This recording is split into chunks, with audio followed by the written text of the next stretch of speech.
Pastor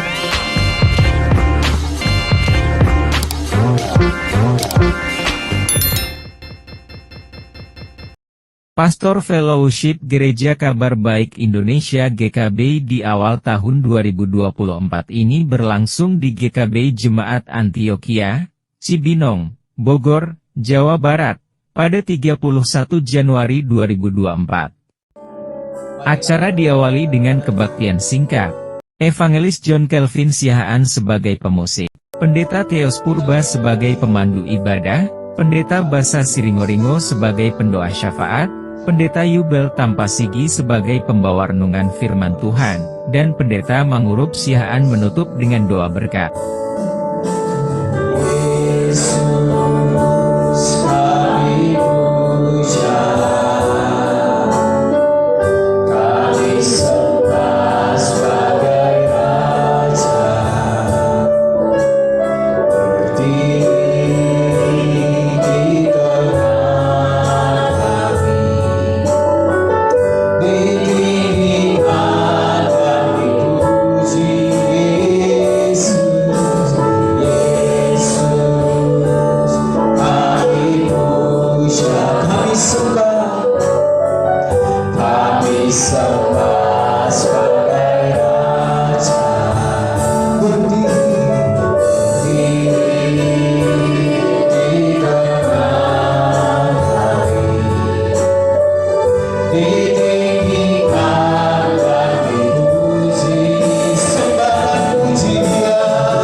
kepada Bapak Pendeta Basabatar memimpin kita dalam doa pembukaan.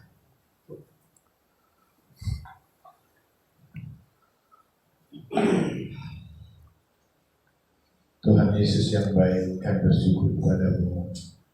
Engkau sangat baik bagi kami. Oleh kemurahan-Mu, Engkau tentukan kami menjadi anak-anak-Mu. Engkau tentukan kami menjadi mitra kerja.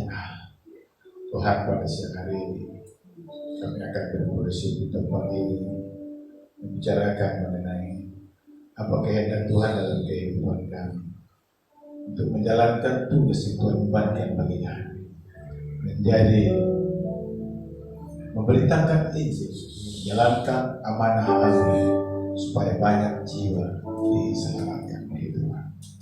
Teman-teman kami yang sedang menuju ke tempat ini, kami serahkan dalam tangan penasihat-Mu. Bentarkan mereka tiba di tempat ini tidak kurang suatu pengunjung.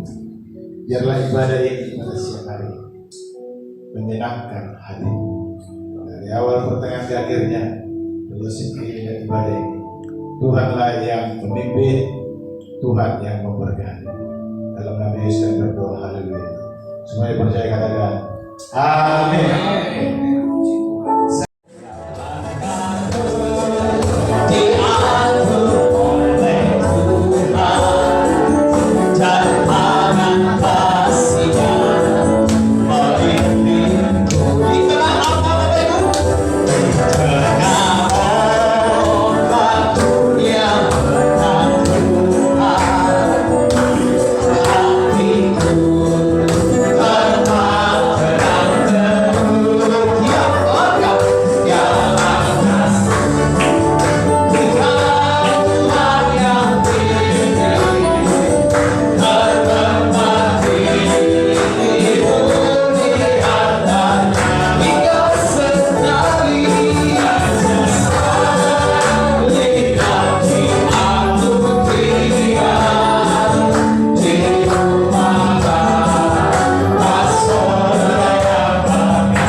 Membuka kita Matius, Injil Matius pasal 14.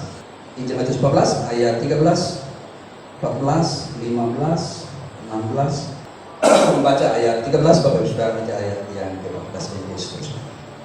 Demikian kita firman Tuhan. Setelah Yesus mendengar berita itu, menyingkirlah ia dari situ dan hendak mengasingkan diri dengan perahu ke tempat yang sunyi. Tetapi orang banyak mendengarnya dan mengikuti dia dengan mengambil jalan darat dari kota mereka. 2-3. Ketika Yesus mendarat, dia melihat orang banyak yang berserta sebelahnya, Maka bergeraklah hatinya oleh belas kasihan kepada mereka, dan ia menyembuhkan mereka yang sakit. Menjelang malam, murid-muridnya datang kepadanya dan berkata, tempat ini sunyi dan hari sudah mulai malam. Suruhlah orang banyak itu pergi supaya mereka dapat membeli makanan di desa-desa. Tetapi Yesus berkata kepada mereka, tidak perlu mereka pergi, kamu harus memberi mereka makan. Jawab mereka, yang ada pada kami di sini hanya 5 roti dan 2 ikan. Yesus berkata, bawalah kemari kepadaku. Lalu disuruhnya orang banyak itu duduk di rumput, dan setelah diambilnya 5 roti dan 2 ikan itu, Yesus menengadah ke langit dan mengucap berkat, lalu memecah-mecahkan roti itu dan memberikannya kepada murid-muridnya, lalu murid-muridnya membagi-bagikannya kepada orang banyak. Dan mereka semuanya makan sampai kenyang. Kemudian orang mengumpulkan potongan-potongan roti yang sisa 12 penuh. Yang ikut makan kira-kira 5.000 lagi, tidak termasuk perempuan dan anak-anak. Amin. Ya, Bapak yang dikasihi Tuhan Yesus Kristus, saya tidak akan perlu jauh mengeksegesi firman Tuhan ini, saya hanya ingin bawa kita kepada apa yang sudah menjadi visi misi kita secara umum ya, secara khusus.